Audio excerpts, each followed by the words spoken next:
एक नए एपिसोड में आप तमाम दर्शक भाई बंधुओं को प्यार भरा नमस्कार और नया एपिसोड में स्वागत करते हैं।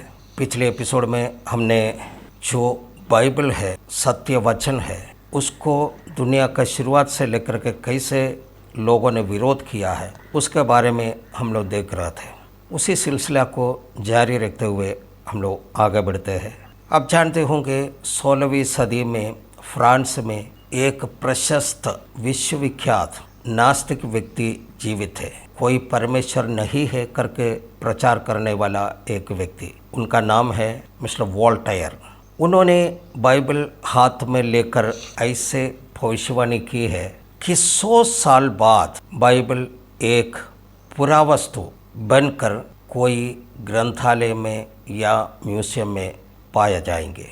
अपना तत्वचिंतन को, अपना फिलोसफी को बढ़ावा देने के लिए अश्रांत परिश्रम कर रहे थे, लेकिन कुछ सालों के भीतर वोल्टेयर इस दुनिया से चल बसे। आज उस व्यक्ति का घर, उस व्यक्ति का प्रेस, ऑफिस इत्यादि जेनीवा बाइबल सोसाइटी खरीद लिया है। आज वो जगह हजारों लाखों बाइबल रखने वाला एक बाइबल डिपो है। परमेश्वर के नाम की स्तुति हो। ऐसे बोलने के लिए तो बहुत कुछ है, लेकिन इस युग में घटी एक घटना बताकर मैं ये बात यहाँ पर ख़त्म करना चाहते हैं। आपको मालूम होगा रूस में अति तीव्र कम्युनिस्ट शासन अपनी चरम सीमा पर थी। उस समय क्रिश्चियन चर्चेस को तोड़ फोड़ कर करीब 50,000 से भी ज़्यादा पुरोहितों को, पादरियों को मारकर ईसाई मार्ग को खत्म करके कम्युनिस्ट शासन को और शक्तिशाली बना दिया। कार्ल मार्क्स इस प्रकार बोला कि स्वर्ग से परमेश्वर को निकाल दिया है। केवल 70 साल में ही कम्युनिस्ट के वरिष्ठ नेता का शवों को भी वहाँ पर जगह नहीं मिला। कारण था कि रूस जो यूएसएसआर कहा जाता था वो टुकड़ा टुकड़ा हो गया और वो अलग अलग देश बन गया। कई नेताओं को, उनका शवों को भी वहाँ पर स्थान नहीं मिला। स्वर्ग का परमेश्वर को कोई निकाल नहीं सकता। ऐसे करने वालों को परमेश्वर निकाल देता है। आपने कभी सोचा है ईसाई लोग इतना ताड़ना और पीड़ना सहने के बाद भी ये सब समाज सेवाएं जैसे अस्पताल, स्कूल, कॉलेज, समाज सुधार, नवोत्थान के सारे काम क्यों कर रहे हैं? आप सोचते होंगे हम लोग ईसाई धर्म का प्रचार करने के लिए, लोगों को फरमाने के लिए, लोगों को लालच देने के लिए, लोगों को प्रलोभन देने के लिए ये सब काम करते हैं। हम आपको बताना चाहते हैं हम ये सब करने के पीछे परमेश्वर का बहुत बड़ी योजना है। उसके मुताबिक परमेश्वर के प्रेम को प्रकट करना है। इस काम के लिए ही हमें सृजे गए हैं। इसका प्रमाण बाइबल में मिलता है, वह हम यहाँ पर आपको पढ़ के सुनाना चाहते हैं। एफेसियों का किताब का 2:10 में ऐसे लिखा है, क्योंकि हम उसके बनाए हुए हैं और मसीह यीशु में उन भले कामों के लिए सृजे गए जिन्हें परमेश्वर ने पहले से हमारे करने के लिए तैयार किया है। जैसे हमने पहले बताया है, आज दुनिया में करीब 800 करोड़ से ज़्यादा लोग हैं।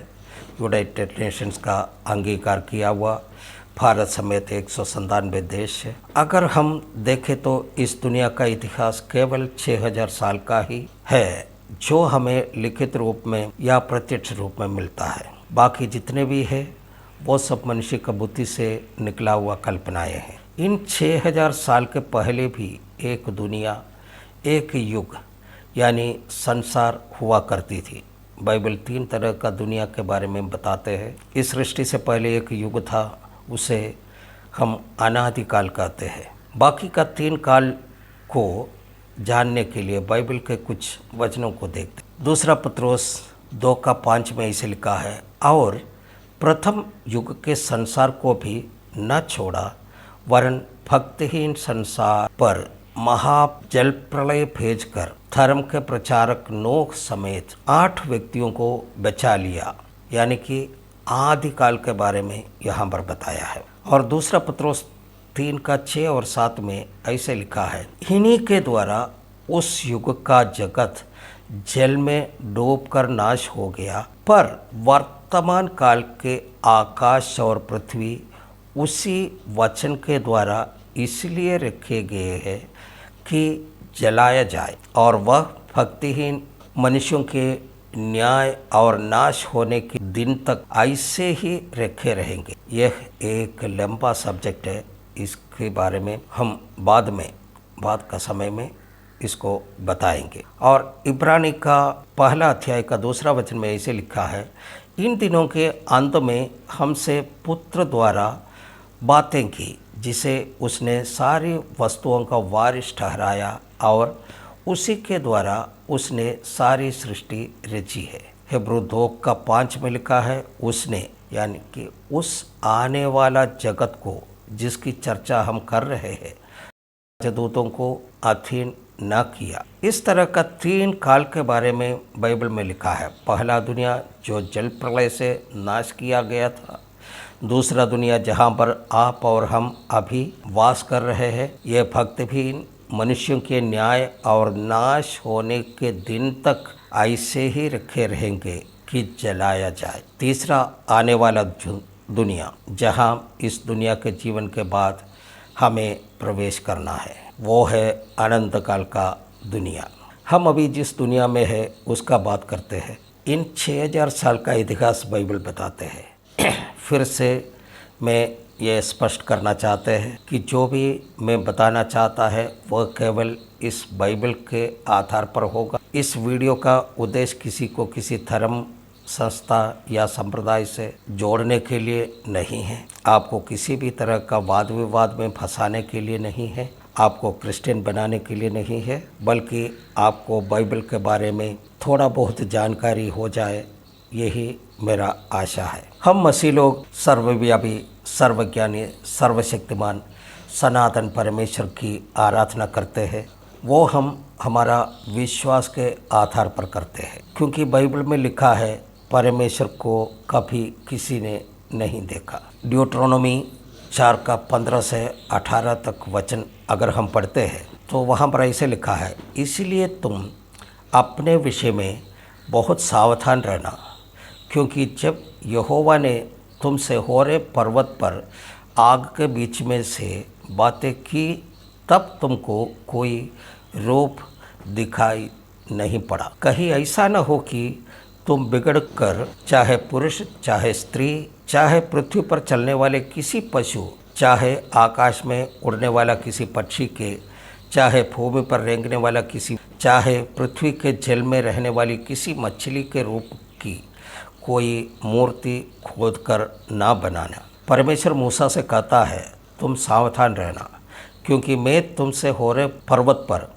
जब बात किया था तो तुमने मेरे कोई रूप को नहीं देखा। फिर परमेश्वर कहता है, तुमने मेरा रूप नहीं देखा तो तुम ऐसा बिगड़ ना जाना, तुम्हारा देखा हुआ जानवर, पक्षी का, रेंगने वाला जीव जंतु का, पानी में रहने वाला जीवियों का रूप का कोई मूर्ति खोद कर बना ले और उसको दंडवत कर ले। यूहन्ना का 1:18 में इसे लिखा है, परमेश्वर को किसी ने कभी नहीं देखा, एकलौता पुत्र जो पिता की गोद में है उसी ने उसे प्रकट किया है। परमेश्वर को किसी ने कभी नहीं देखा। इसका कारण यही है, मूसा एक बार परमेश्वर से अपना इच्छा जाहिर की कि मुझे अपना तेज दिखा दे। आपको मालूम है परमेश्वर का मुख का प्रकाश दोपहर का सूरज की रोशनी से भी तेज है। इसीलिए परमेश्वर मूसा से बोला, मैंने उस वचन को हम पढ़ते हैं निर्गमन का पुस्तक 33:20 में इसे लिखा है, फिर उसने कहा, तो मेरे मुख का दर्शन नहीं कर सकता, क्योंकि मनुष्य मेरे मुख का दर्शन करके जीवित नहीं रह सकता। इब्रानी 11:27 में इसे लिखा है, विश्वास ही से राजा के क्रोध से न डरकर उसने मिस्र को छोड़ दिया, क्योंकि वह अनदेखे को मानो देखता हुआ दृढ़ रहा।